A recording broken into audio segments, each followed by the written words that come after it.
علیکم ورحمۃ اللہ وبرکاتہ۔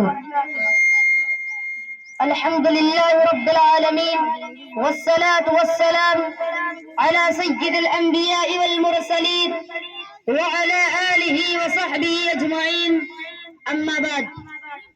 محترم سامعین کرام، دوستوں، ساتھیوں، اساتذہ کرام، مہمانان خصوصی اور ہماری ماں بہنیں، آج 26 جنوری کے موقع پر جس موضوع کو لے کر حاضر ہوا ہوں وہ ہے یوم جمہوریہ۔ 26 جنوری 1950 کو اپنا ملک ہندوستان جمہوری ہوا، یعنی اپنے ملک میں اپنے لوگوں پر اپنا قانون لاگو ہوا۔ آزاد ہندوستان کا اپنا دستور بنانے کے لیے ڈاکٹر بھیم راؤ امبیڈکر کی صدارت میں 29 اگست 1947 کو 7 رکنی کمیٹی تشکیل دی گئی، جس کو ملک کا موجودہ دستور مرتب کرنے میں 2 سال 11 ماہ 18 دن لگے تھے۔ دستور ساز اسمبلی کے مختلف اجلاس میں اس نئے دستور کی ہر ایک شرط پر کھلی بحث ہوئی۔ پھر 26 نومبر 1949 کو اسے قبول کر لیا گیا اور 24 جنوری 1950 کو ایک مختصر اجلاس میں تمام اراکین نے اس نئے دستور پر دستخط کر دیے اور 26 جنوری 1950 کو اس نئے قانون کو لاگو کر کے ملک بھر میں پہلا یوم جمہوریہ بنایا گیا۔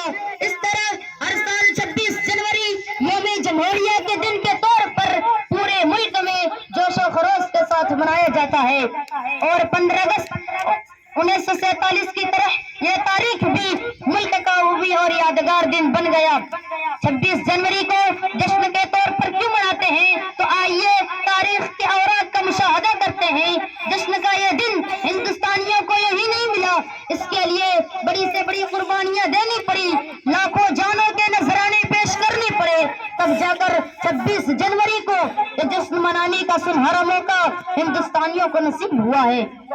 ہمارے اس ملک ہندوستان میں انگریز تجارت کے نام پر داخل ہوئے اور بڑے ہی چالاکی سے لالچ دے کر، رشوت دے کر، ظلم و ستم کر کے دھیرے دھیرے پورے ملک کے اقتدار پر قابض ہو گئے۔ انگریزوں کو ہندوستان کے اقتدار سے محروم کرنے کے لیے اور انگریزوں کو ہندوستان سے بھگانے کے لیے جو لڑائیاں لڑی گئی، اس لڑائی کو جنگ آزادی یا تحریک آزادی کے نام سے جانا جاتا ہے۔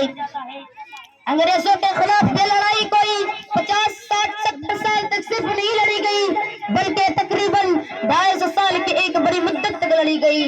بہت ساری قربانیوں کے بعد 15 اگست 1947 کو ہمارا ملک آزاد ہوا۔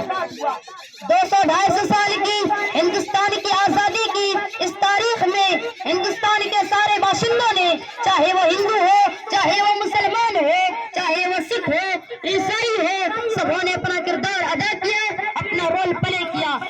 لیکن یہ بھی ایک تاریخ حقیقت ہے کہ ہندوستان کی جنگی آزادی میں سب سے زیادہ نمایاں کردار، سب سے ممتاز کردار اور قائدانہ کردار اگر کسی نے ادا کیا تو وہ مسلمان ہے، اور اس کی ایک وجہ تھی، وہ یہ تھی کہ انگریزوں نے اس ملک کا اقتدار اگر کسی سے چھینا تھا تو وہ مسلمانوں سے چھینا تھا۔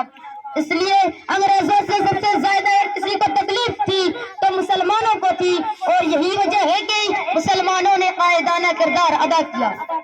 سب سے پہلے انگریزوں کے خلاف ذہن سازی کا کام شاہ ولی اللہ محدث نے کی، اور شاہ ولی اللہ محدث کے وفات کے بعد انہوں نے جذبہ وراثت اپنے فرزند شاہ عبدالعزیز کو دے گئے۔